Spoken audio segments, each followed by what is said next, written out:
eu la chance de partir à Hawaï. Il y a un sommet qui s'appelle le Mauna Kea, qui culmine à 4200 mètres d'altitude et sur lequel il y a les plus grands télescopes au monde. Pourquoi c'est placé là-bas ces télescopes? C'est parce qu'en fait les conditions atmosphériques sont vraiment idéales, le climat est parfait pour faire de l'observation astronomique. Sur ce sommet qui est un ancien volcan qui est maintenant inactif, on a 13 télescopes qui sont très très gros et forcément quand on arrive au sommet et qu'on voit tous ces télescopes et qu'on est passionné depuis tout petit, c'est assez exceptionnel à voir. Dans les premiers mois de ma thèse, donc j'ai commencé en octobre et en février, on devait assister à une grande conférence à San Francisco pour présenter nos capteurs, les performances, etc. Et du coup, il fallait qu'on sorte le capteur comme prévu, que la caméra fonctionne, que tout soit en ordre avant le départ. Et on a eu la chance d'y arriver, mais vraiment 2 heures avant le décollage de l'avion.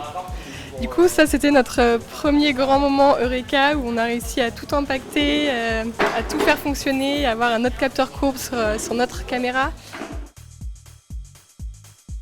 Vraiment un rôle très important, puisque d'ailleurs j'en ai même fait mon quotidien pendant 2-3 ans en plein milieu de mes études pour justement faire de la photo dans le monde de la musique, tellement c'était important pour moi.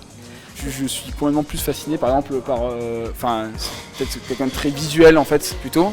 D'ailleurs si je fais de l'astrophysique, voilà, c'est parce que quand j'étais petit j'étais fasciné par les belles images et de toute façon le son ne se propage pas dans l'espace donc c'est peut-être pour ça que je suis pas très sensible à la musique. Mais au final quand même ça m'empêche pas de vibrer devant les scènes du Delta.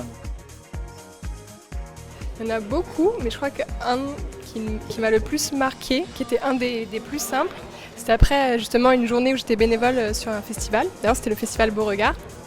En fin de journée il y avait Sting qui était en concert sur la grande scène et je me souviens que je venais juste de finir ma journée et que j'avais pris une énorme crêpe au chocolat toute chaude et que j'étais juste posée au milieu de la foule et que je mangeais ma crêpe au chocolat devant ce concert incroyable. Et ça c'est le genre de souvenirs simples qui m'ont marqué.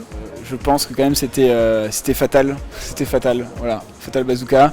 Quand il est arrivé sur scène et qu'il a envoyé ses chansons, c'était vraiment un moment génial. On était vraiment beaucoup à tous chanter ses chansons et c'était un moment vraiment délirant.